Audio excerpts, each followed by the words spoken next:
Last week we started looking at Luke, and I believe we made it through Luke 4 with the kickoff to his Galilean ministry.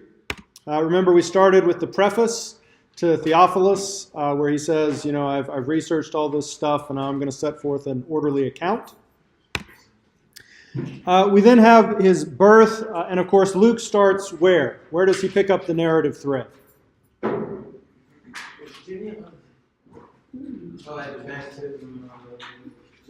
Not baptism. That's Mark. Well, yeah, with the conception of John the Baptist. All right, so we start with his kind of birth story. Then we move on to Jesus. And when Jesus enters Luke, how does he enter? How is he characterized from the very beginning? He's coming back. Luke coming back. The angel came to Mary, and Matthew came to Joseph. Right. Matthew kind of focuses on Joseph. Luke focuses on Mary's experience. But Mary goes to visit her cousin Elizabeth. Right. And what does Elizabeth say? The baby leaped inside me, the baby. Yeah, so the baby leaps in her womb, and she says, "Why am I so blessed that the mother of my Lord would come to me?" Right? And so from the very beginning, Luke is characterizing Jesus as Lord. Okay? And as we will see, as we started to see last week, and we'll continue this week, Luke's Jesus is very much divine. Okay? In that sense, he's in many ways closer to John than he is to Matthew and Mark. Right. And we'll see that especially when we get to the Passion account in a few minutes. So from the very beginning, he is Lord. Okay, and remember, Lord Adonai, my Lord, is what Jews would say whenever they came across the Tetragrammaton, which is the four letters that stood for the name of God, which we tend to pronounce or vocalize Yahweh. Okay, the Yod-He Vav-He. All right. He then kicks off his ministry in Galilee with this passage that we looked at in chapter 4. And what happens there? He goes home to Nazareth, and how do they receive him? Well, how do they receive him? Yeah. Unlike Matthew and Mark, where they're kind of like, that's Joseph's son. Right? Here, Luke keeps that language, is this not Joseph's son? But here it's like, wow, Joseph's son turned out to be the Messiah. Right? He's the anointed one we've been waiting for. And it's this kind of excited expectation because the hometown boy has made good. All right? Who would have thought it'd be one of us? Okay? And how does Jesus respond to their excitement?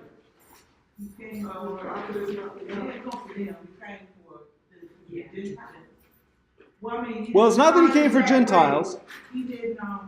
But what does he say? Sam, what does he say? You were on the right. So the prophet is not without honor except in the hometown. That's Matthew and Mark's version. What does Luke switch it to? No prophet is acceptable. Acceptable. The Greek word here is dektos. And what does he mean by that? Because didn't they just accept him? Because after what he said after that, they were ready to kill him. Right. So why does he say no prophet is dektos or no prophet is acceptable in his hometown or his own country? But they did believe him.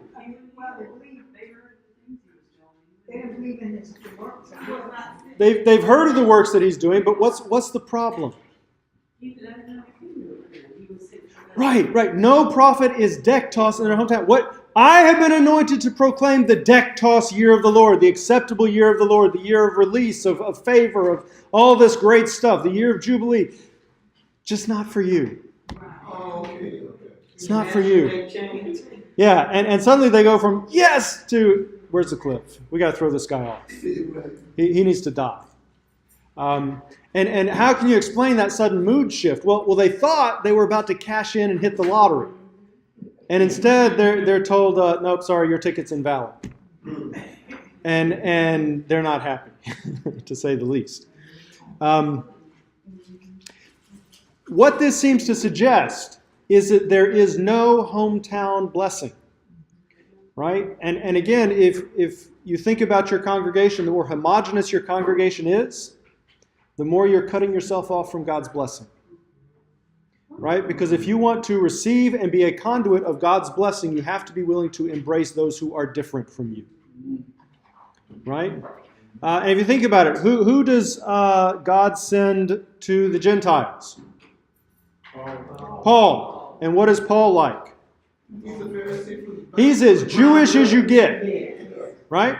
Who does he send to the Jerusalem elite? To the doctors of theology and the seminarians and Peter. Well, who's Peter?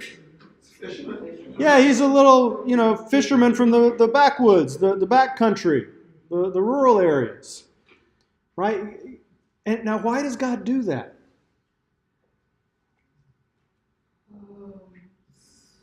For them to be able to see what kind of God works with different things. It's a learning how. Yeah. One, it goes back to this idea of interdependence, that we need one another, and it forces us to honor one another and the different gifts that we have. Okay. And I think also it keeps you from exalting the messenger. Gentiles who accepted Paul's message were like, finally, I've been waiting for a Jewish guy to come and tell me, what I've been doing wrong all my life. No. Yeah. So if we can humble ourselves to receive from those who are different from us, then we are in a place to receive God's blessing. God does not bless us just so we can go bless our own, because that would suggest that he was being partial. And note, Luke has fronted this episode. It occurs later in Matthew and Mark. So Luke has brought it to the very beginning of Jesus' ministry, probably to signal that this is a defining moment for his ministry, as it's portrayed in Luke. Right? This principle is so ingrained in the gospel that not even Jesus can transgress it. Okay? So I am sure Jesus wanted to bless his hometown, but he said, I can't do it, because no prophet is dektos among his own people. Okay? Could you interpret that as saying about accepted or anointed by God to his own people?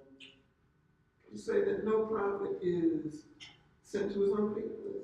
Is that another way of it's not that no prophet is sent, but no prophet is dektos, which again goes back to this idea of bringing release and acceptance and blessing, God's blessing. I can't usher in the year of God's blessing for you.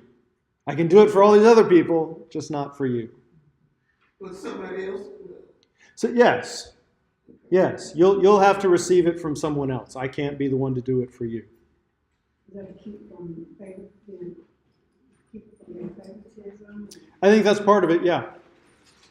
To protect against partiality, to again force us to embrace those who are different, and to honor those who have different gifts, and it keeps us humble. Because again, our tendency is to play up our own gifts as those are the ones that are really important. If you can't interpret Scripture, well, what kind of Christian are you? Whereas, someone else who has a strong healing ministry, well, if you can't raise the dead, then, what kind of Christian are you? And the truth is, you need all of these different gifts. And if we could ever come together, then we would start to see God's, blessing flow. But what we tend to do is, no, I got the word. Thank goodness I'm not like those emotional charismatics over there, who are just up one minute and down the next, and not me, I am steady. Meanwhile, the people over here, like, thank goodness we have the life of the Spirit, and we're not like those deadbeats over there, who are so dry and dead. Oh, it's like a morgue. Right? And instead, they each have what they need. Remember Matthew 11 that we looked at the very first week. Each group is talking, and the other is interpreting it through their own lens and not really hearing what's being said. Right? Exactly. Yes.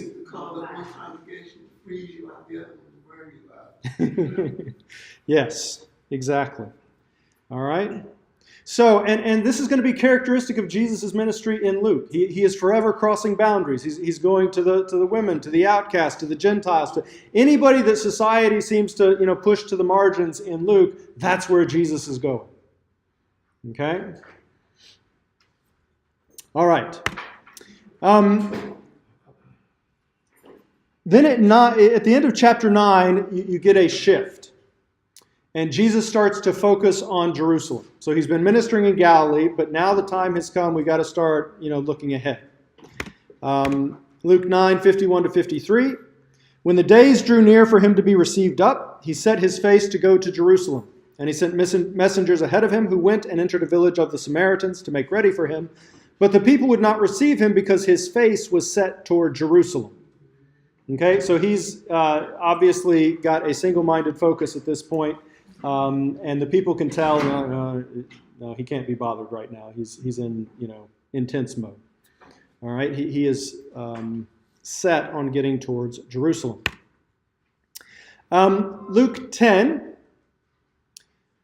we have another one of these ambiguous moments. Right, we've seen some of these ambiguities with the language of Lord and this question of, well, who's being referred to? Is it Lord Yahweh up in heaven, or is it Lord Jesus here? In Luke 10, he's getting ready to send out his disciples. It says, after this, the Lord appointed 70 others and sent them on ahead of him 2 by 2 into every town and place where he himself was about to come. And he said to them, the harvest is plentiful, but the laborers are few. Pray, therefore, the Lord of the harvest to send out laborers into his harvest. All right. Now he's telling them to pray to the Lord of the harvest to send out laborers. So who is the Lord of the harvest in that sense? Yeah, because Jesus is saying, look, pray to the Lord. That's got to be pray up there. But then look what Jesus does immediately after this. Go your way. Behold, I send you out as lambs in the midst of wolves. What's he doing? He's sending them out into his harvest. So, yeah, he tells them to pray for the Lord of the harvest to send out messengers, and then immediately what does he do? He sends out messengers. Right? So again, you get this kind of ambiguity. Well, who is the Lord of the harvest? Is it God in heaven, or is it Jesus? And as so many times in Luke, the answer seems to be, well, it's both. Right? And it's worth noting at the end, the 70 returned with joy, saying, Lord, even the demons are subject to us in your name. Now, that could just mean master or not literally teacher, but kind of along those lines. But given what Luke is doing with Lord, it's probably significant that when they come back, they say, hey, Lord, right? Okay. Now, back to Jesus and Jerusalem. This first gets introduced in 9:30-31. This is the Transfiguration. And 2 men are talking with him, Moses and Elijah, who appearing in glory were speaking of his departure, which he was about to accomplish at Jerusalem. Now the word here in Greek, if you transliterate it, is not departure so much as exodus, which should start ringing some bells. And, oh yeah, I've seen that before. So Moses and Elijah are there talking with Jesus about his upcoming exodus that he was going to accomplish at Jerusalem. Okay?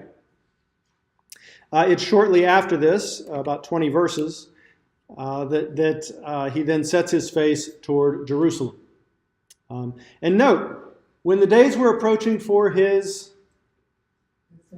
ascension, not his death, but his ascension.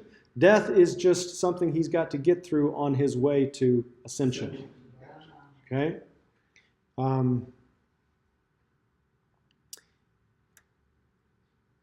Yeah, there's more we could say about that, but we're going to push on. Okay, so he sets his face toward Jerusalem. Chapter 13. Just at that time, some Pharisees approached, saying to him, go away, leave here, for Herod wants to kill you. Okay, so for Luke, there is such a thing as a good Pharisee. Right. Matthew, not so much, but Luke knows of some Pharisees that they're good. These are actually trying to, save Jesus, saying, hey, Herod's coming after you. Jesus says to them, go and tell that fox, behold, I cast out demons and perform cures today and tomorrow, and the third day I reach my goal. Nevertheless, I must journey on today and tomorrow and the next day, for it cannot be that a prophet would perish outside of Jerusalem. Right? So why is he going to Jerusalem? To die. Because, and what does this cast him as? Yeah, or a prophet. Right? I'm a prophet. I have to go to Jerusalem because that's where prophets go to die. Right? If you're a true prophet, that's where you got to be. O Jerusalem, Jerusalem, the city that kills the prophets and stones those sent to her. Right? So that is Jerusalem's identity. They are the ones who kill the prophets and stone the ones sent to her. How often I wanted to gather your children together just as a hen gathers her brood under her wings, and you would not have it. Right? Now notice the imagery here. What is Herod? What is Jesus? A hen. We know how that combination goes, right? You can guess what's going to happen. Behold, your house is left to you desolate, and I say to you, you will not see me until the time comes when you say, blessed is he who comes in the name of the Lord. Okay? Worth noting that Luke has this little rejection of Jerusalem before Jesus gets there. Matthew also has a parallel passage, but it's after he's been in Jerusalem. Okay? And remember, there you got the Jerusalemites, who is this guy? Whereas, the rural people who've come with him are like, oh, it's Jesus from Nazareth. Okay? So, you have a very long journey to Jerusalem. It takes him several chapters to get there. When he gets there, you have the ministry in Jerusalem and the temple. Kind of similar stories to what we have elsewhere. And then we get to the passion and resurrection. All right? And here we want to kind of step through it a little bit. So if you have your synopsis, take it out.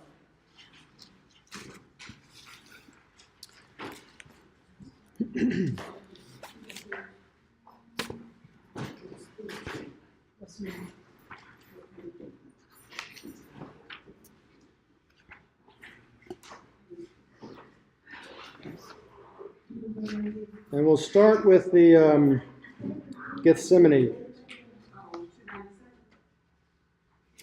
Yes. No, 330. 330. On page 297, yes. Yeah, section 330, page 297. All right. Now, several of you did the weekly task. What did you notice was different about Luke's account of the prayer in Gethsemane? The word he used. I know. The word he used. He used a different word. Okay, so Mount of Olives versus Gethsemane. Yeah. Okay, so he doesn't use the word Gethsemane. What else? What about the way Jesus is portrayed?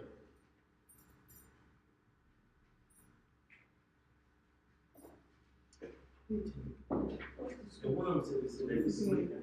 But then the one used another word. He was portrayed that he went to the place. He went to the place, but they didn't say Gethsemane, they said he went to the place.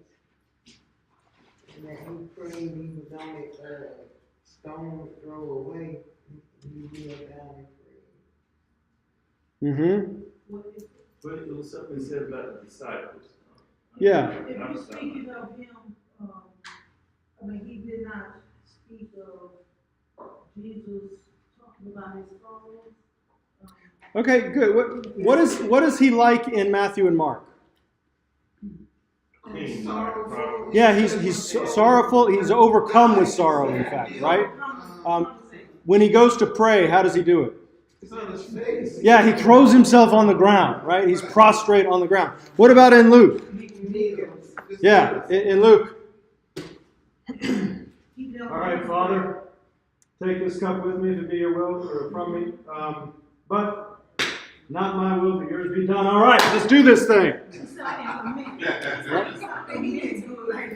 Yeah, he is not troubled at all in Luke, right?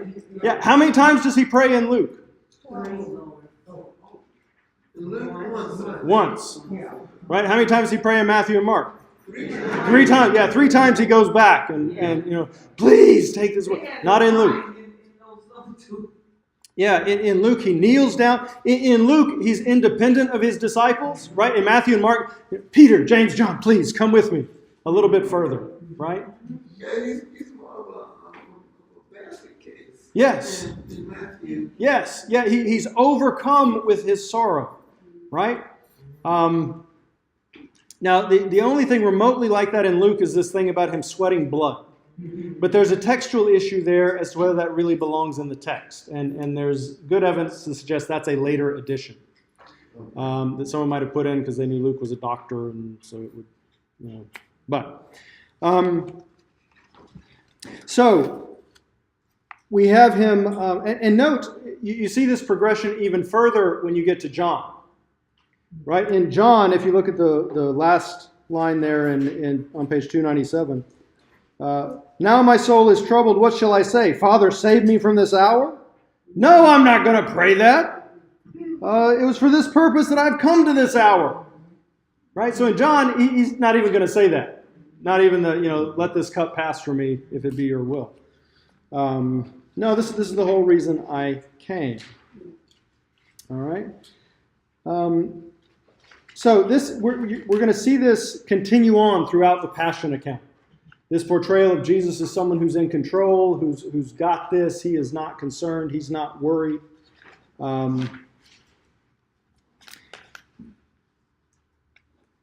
one of the sections that I don't think I had you look at, Peter cuts off the right ear of one of the people. In Luke, Jesus heals the guy. Right? What are you doing? This is not what we're here for. All right. Skip on over to 336. This starts the section 336, page 308. This starts the trial before Pilate. All right. Now, what differences do you note here?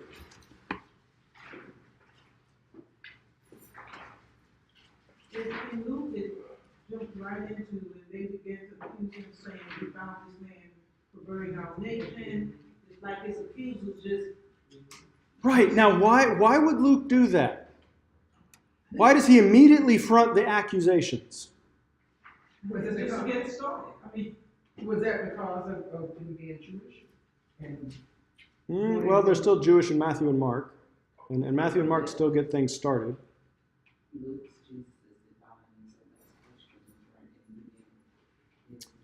Okay. What else is true of Luke's portrayal of Jesus throughout this Passion account? What else? He is going to be portrayed as kind of divine, kind of always in control, never worried. He minimizes the suffering. He does that. So like the beating that the soldiers give him in Matthew and Mark, Luke doesn't mention. The mocking with the purple robe or the scarlet robe, depending on where you're looking, that's taken out. So again, you have Jesus being portrayed, in dignified terms. He's not being beaten up. There's a little bit of mocking with Herod's soldiers. He is more stoic. But what else? What is the other key emphasis of Luke's portrayal? that he's king, that Jesus is king. Well, he's in control.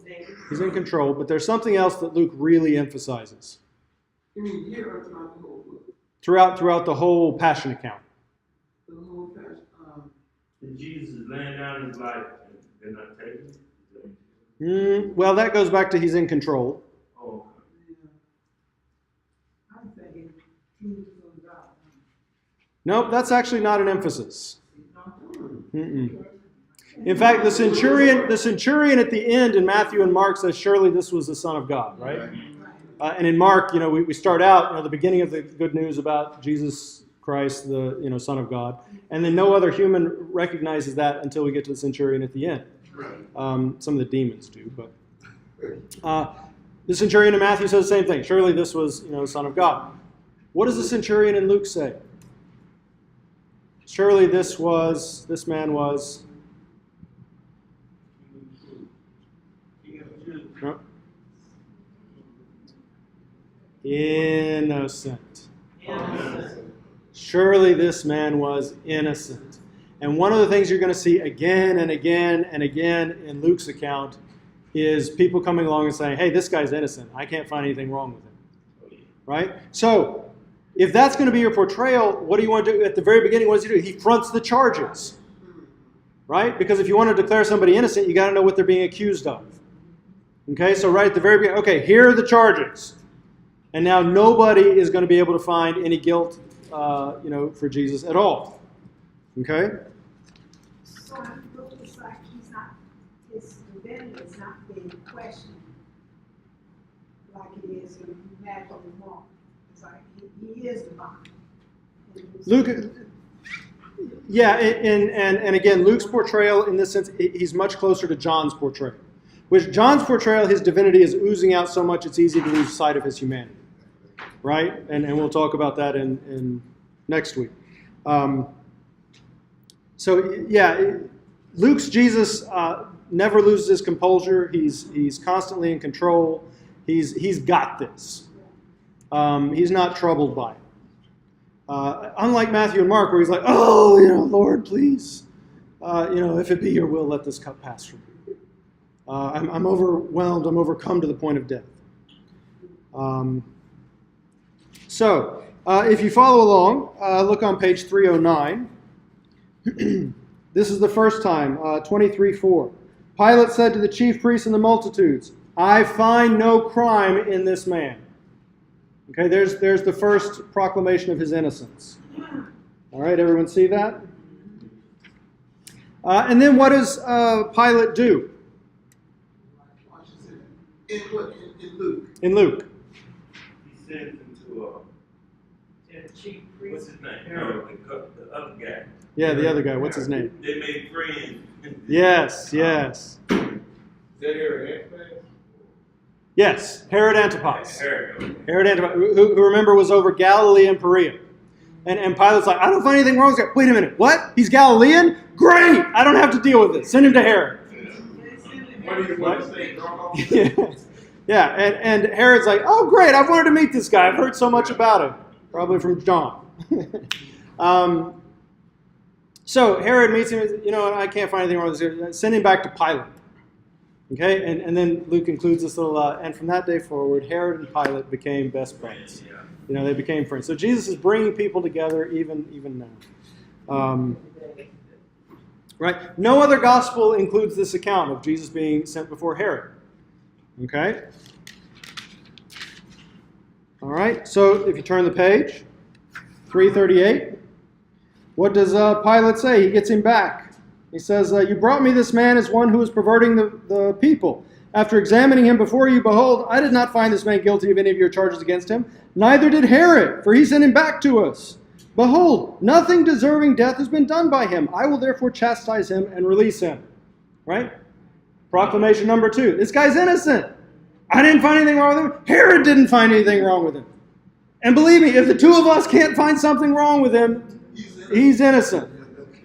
Because, Herod and Pilate are two people in history that are not known for, searching out people's innocence.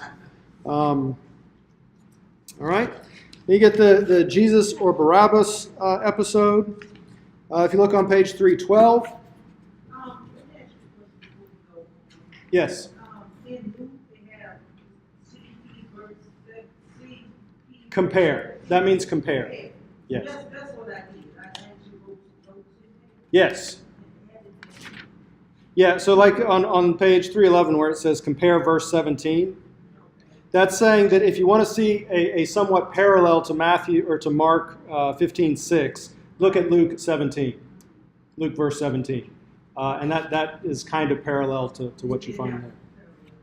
Yeah. Mm-hmm. Okay, and then if you look at verse 22 in Luke, it says, a third time he said to them, because they're all shouting, crucify him. Why? What evil has he done? I have found in him no crime deserving death. I will therefore chastise him and release him. So 3 times Pilate says, hey, this guy hasn't done anything. I'm just going to, I'll scourge him for you. I'll whip him a little bit. But he hasn't done anything deserving of death. Okay? Next, you get this the scourging where he's stripped and they put on this purple robe, mock him, beat him, spit on him. Luke leaves that out entirely. Now, there was a little bit of mocking by Herod's soldiers when he was sent to Herod. But this episode where, he's getting beat up and all that, Luke doesn't have that. Why? Well, probably because it doesn't fit with his portrayal of Jesus as someone who's kind of controlling this whole situation. Right? So he leaves that out. Pilate calls for him to be crucified. Note that 342 is the same as 340 section, right? It's occurring in different places. This is where it occurs. 342 is where it occurs in Matthew and Mark. 340 is where it occurs in John's chronology, in John's timeline. So it's not that this occurs twice, but this is the same passage, one reflecting Matthew and Mark's placement, the other reflecting John's. Now the road to Golgotha. Jesus is led out, and who helps him? Simon of Cyrene. Except in John.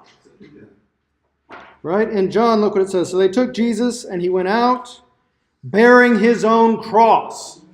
Because when you're God, you don't need any help carrying your cross. Right? So Simon shows up in the three synoptics, but not in John. In John, Jesus does it all himself. Okay?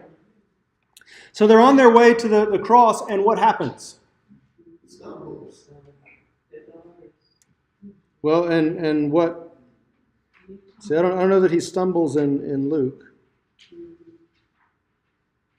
But what happens? He comforts the people that are just crying. Yeah. These women come up and they're crying and weeping. And what is his response? Hey, don't weep for me. I got this. Cry for yourself. And your children. Yeah, and your children. My bad day has come and I'm good. Yours is coming. You better make sure you're good. Right? So he's not troubled at all. Everybody around him is falling apart, but not Jesus. Right? Because he's got this. This is no sweat. All right? Then we get to the crucifixion itself. And what does he say in Luke?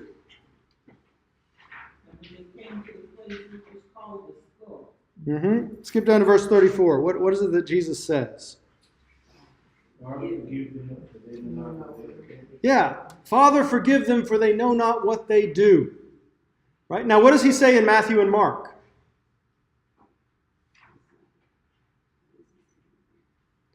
Eloi, Eloi, lama sabachthani.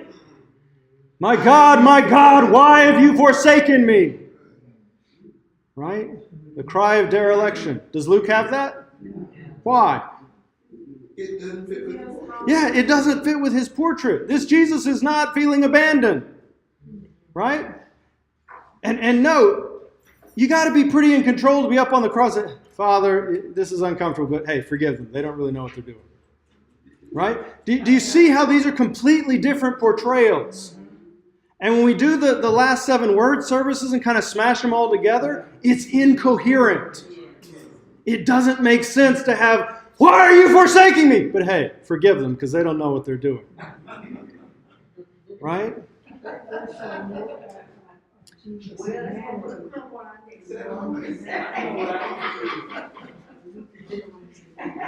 Yeah. You and what happens when you smash them all together? You get an incoherent portrayal that isn't true to any of the Gospels' pictures.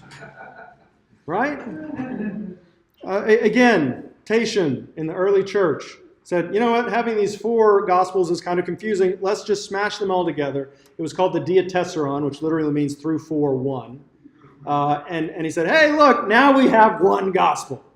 And the church really liked it. But the leaders got together and said, you know what, thank you, that's a great project, but that's not our Gospel. Our Gospel, for all the benefits and problems that it creates, is 4-fold. Right? And I would encourage you, don't lose that 4-foldness. Because when we smash them together, we lose the individual portraits that are so important. Okay? So no more last 7 words that was saying. I used to teach this class in the spring. And we got to this, right around, Easter time. And there was someone in the class, and we went through this, and she was like, I can't do that service now. Because it was scheduled for that week to, do the last 7 words. So what she did instead was she took each of the 7 words, but then she put them in the context of their own gospel. And they talked about how each gospel was showing Jesus differently. instead of just pretending as if it was one straight narrative in which he says, Father, forgive them, right after he says, why are you forsaking me? So and she said it was a really good service that people appreciated. Because you'll find most people don't realize that they're not all from the same story. Right. In fact, I dare say there are probably some of you who didn't realize that Jesus doesn't say all of these things in one, because that's how we tend to just present it. Right? And maybe it says Matthew up here and Luke here, but you don't get a sense that you're combining things from different stories. It's like, I just went with Luke's version for this one. No, it's only in Luke, because it only makes sense in the context of Luke's portrayal. Right. Right? How does Jesus end it all in Luke? What does he say? Until the end. Yeah. He's even in control of when it ends in Luke, right? All right, Father, I've been up here long enough. Into your hands I commit my spirit. Yeah, mic drop. I'm done. I'm out. He's even in control of when he dies. Yes, in Luke. Yeah. In Matthew and Luke, he says, ah! Right? Now, but before we get to his death, there are a few other key differences. Who's he being crucified with? Two thieves. What is their attitude toward Jesus in Matthew and Mark? One making fun. And one is repenting. In Matthew and Mark?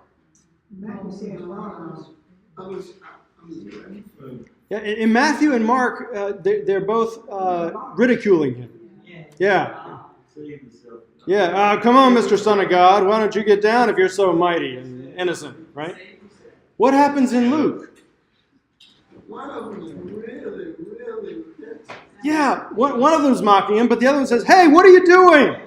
We deserve to be up here. This man is innocent, right? Even the thief on the cross recognizes he's innocent.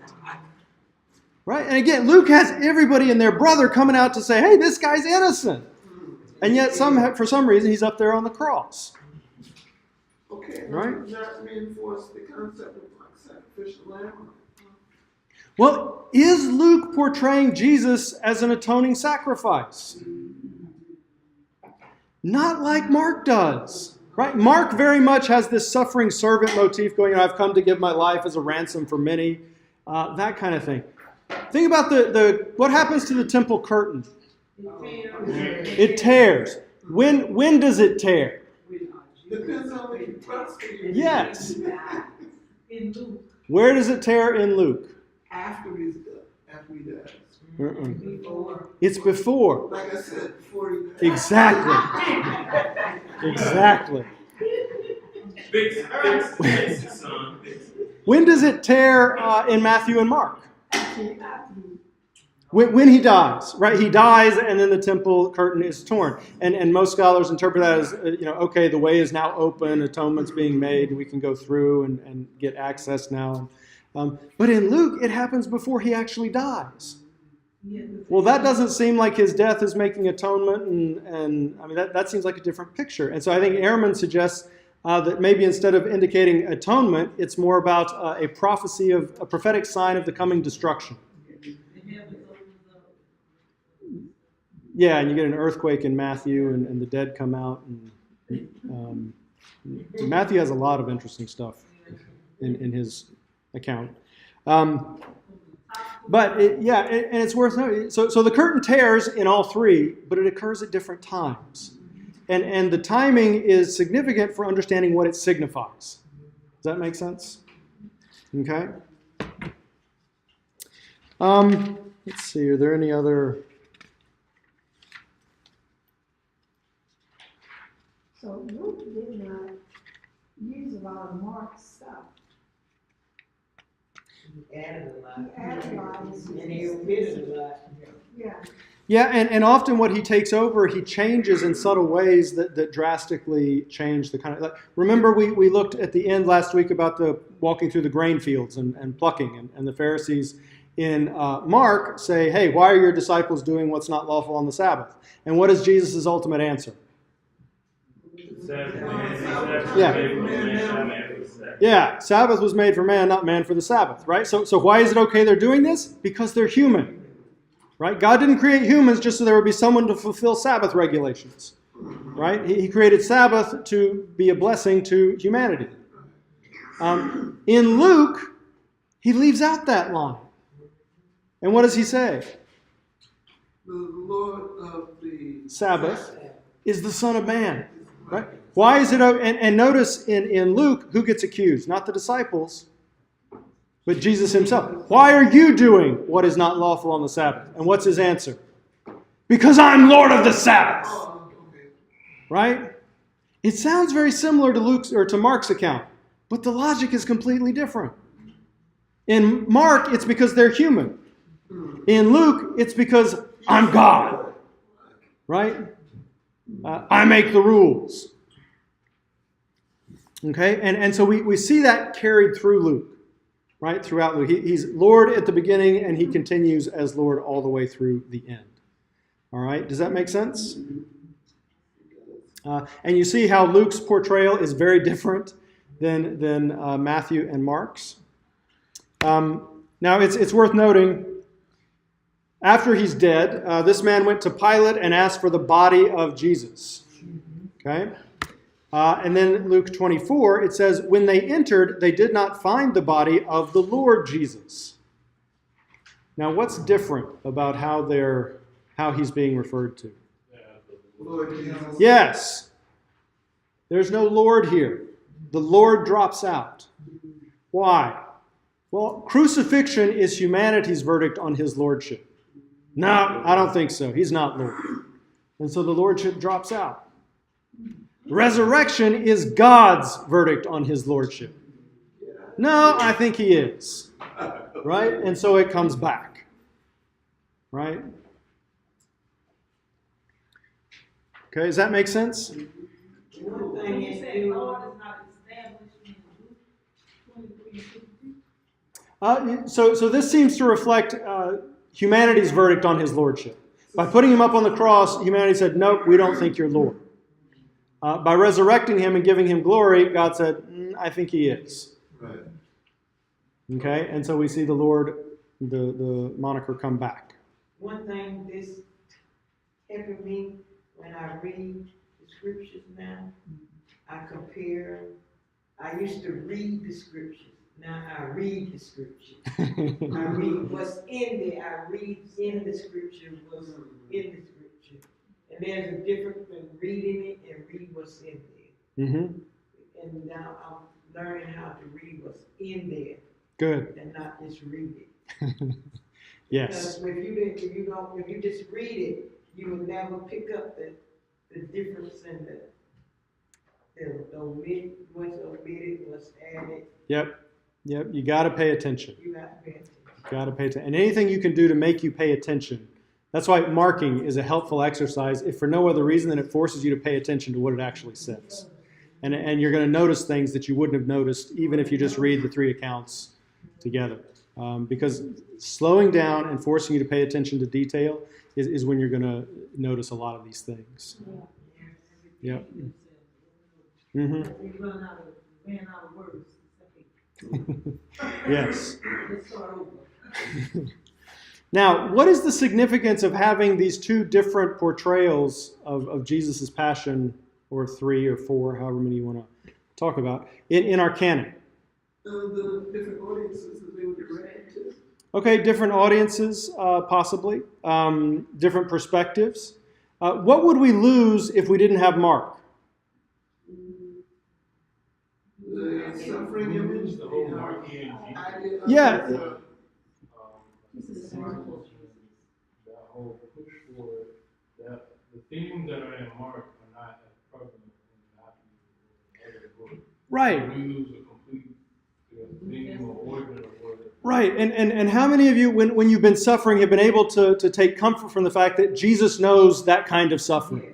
Right? He's not a stranger to it. He's been through it. He knows what it feels like to be overwhelmed and not know what you're going to do or how it's going to work out, or to want your friends around you because you feel isolated and alone. And Mark and to a lesser extent, but still Matthew give us that, Exactly. right?